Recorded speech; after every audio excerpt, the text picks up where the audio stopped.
so happy we alive.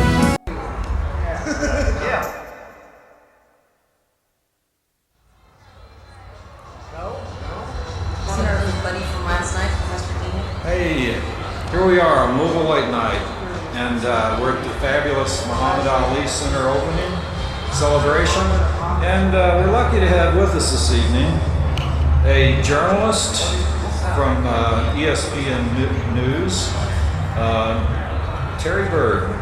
And I want to ask Terry what her impressions are of the Ali Center and her experience here, if you'd tell us just in a moment or two. Well, we didn't get time to look through much more than the main center's exhibits, which were exquisitely done. The media centers were terrific, and I talked to the guy who was in charge of producing them, and they're unique and fascinating, and a lot of Ali film clips so that we can hear his wonderful voice. And what, I mean, thematically, what's your feeling about the Ali Center, like from a woman's point of view? Do you feel there's I don't know, what as a woman, what's your feeling about it? You know, I'm not quite sure. Because I've been in sports so long and I'm a sports fan, I don't really think about it that. Yeah, I've just been a boxing fan my whole life. I watched boxing with my dad and watched all the Frazier fights on TV with my dad and Rumble in the Jungle. So that's really what it was about for me. Well, and maybe that really is a reflection of the Ali Center bringing men and women and the device of this global appeal. Yeah, global appeal. Sure. Any story from your early, when your father, when you first heard of Muhammad Ali, what was that? What was your first impression of him? My dad had very mixed feelings about him because he was, but that didn't. I don't know if that had much to do with it. My dad was sort of an inner city factory worker from the north, and he loved Ali on the one hand because he really loved that anti-authoritarian position. That Ali was given the Jersey wave to the establishment, but he didn't like what a braggart he was. Oh yeah. And he there were some, but he did love his boxing so much. So, but I had none of that ambiguity, none of that ambivalence. I loved him from the very start. He was exquisite looking and hilarious and childlike. Really? I think that he appeals. He really does appeal to children. He does have a childlike. Yes. And so I loved him from the very beginning. And I think that my utter charm, that he utterly charmed me, helped my dad to completely love him too. Really? Yeah. Terry, thank you so much for joining us on Louisville Late Night. Oh, no problem. We'll see you on ESPN. Next time.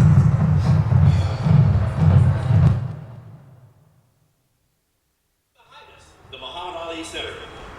It was Muhammad's dream to create a place where one's personal best could be achieved and a more respectful world could become possible. It's our good fortune that they have chosen to come home to their hometown, Louisville, Kentucky, to make the dream a reality. Now we're going to be talking about a lot of things that many of us know a great deal about today, sharing some memories and thoughts, but we're going to also celebrate the artistic presentations of the ideals of Muhammad Ali's legacy, the things he really believes mostly about: respect, confidence, conviction, dedication, giving, and spirituality. Just as these qualities were woven throughout Muhammad Ali's life, they could also be found throughout the Muhammad Ali Center visitor experience and programming. Local artists, students, and leaders of our community have given considerably of their time and talent to create the tribute to these 6 Muhammad Ali Center themes. Today we dedicate the Muhammad Ali Center. We know it's going to stand proudly here in our hometown as a place of local, national, and international prominence. So as we stand to sing our country's national anthem, would you? Okay. Thank you. Michael, is going to be okay. Excuse me, we're putting this together as we go, so you're a part of the celebration. Thank you very much.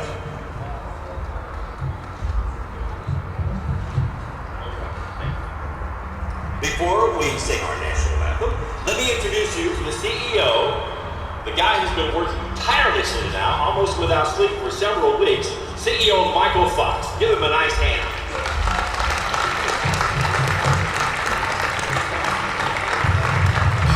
Well, thank you, Wayne, and thank all of you, boys and girls, men and women. We really are so happy to have this wonderful turnout for this most extraordinary day for our community, to both celebrate our own native son, Muhammad Ali, and to celebrate his gift and his lovely wife's gift to our community and through our community to the world. I thank so many people in this community who have been involved in this vision far before I've been able to be part and fortunate to be a member of this community. And I say that Wayne Herkey, our wonderful Master of Ceremonies today, is one of many of those community leaders who has seen the vision for many years, has worked through almost decades of trying to reach this very historic moment for which all of us are able to share in today. And there have been many other members of our community who have been part of Muhammad Ali's dream ever since in 1997. They came to other leaders of this community and Commonwealth and encouraged that this be the right place for this international center to be headquartered. I want to please introduce one person in particular who's in this audience, who is just an extraordinary community leader, has given so much to this institution in her leadership, in her spirit, in her generosity shown in so many ways to have achieved what we are all celebrating today.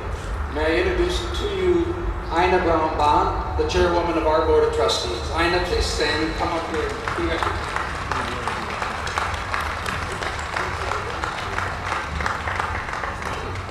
Good afternoon, and on behalf of the Board of Directors of the Muhammad Ali Center, I welcome all of you and thank you so much for your support and for being here today. Today, Muhammad Ali's dream comes true as we dedicate and open the Muhammad Ali Center. The creation of this center was no small undertaking, let me tell you. It took 7 years and roughly $80 million to complete. I could stand up here all day and not begin to adequately thank the countless individuals who helped make this possible. But obviously I don't have time to do that, so I do want to take just a moment to single out a few people who really had a major impact on this project. I'd like to give special thanks to the founders of this project who had the courage to think big and embark this project on the right path. They are Mayor Jerry Abramson, John Y. Brown Jr., Barry Alberts, and especially Larry Townsend, who led the project in the first years. We must also express our enormous gratitude to former Mayor David Armstrong and to the city of Louisville for giving us the land on which our building sits, the plaza, which isn't finished yet, but when it is, it's going to serve as our entrance, the pedways, which also aren't completed yet, but will connect us to the city and to the Belvedere, and the garage beneath us, which serves as our foundation. What an enormous gift that was from the city. They do deserve a big round of applause for that. It's just phenomenal. We couldn't have done this without that gift.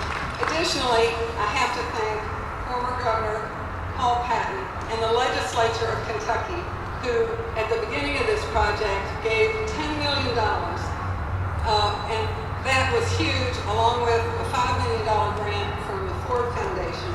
And those two gifts really gave us the credibility and the funds necessary to attract later funding to help us reach our Phase 1 goal.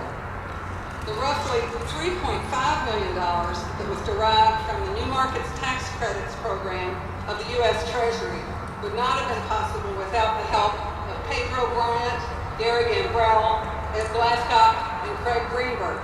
And we will always be indebted to them for the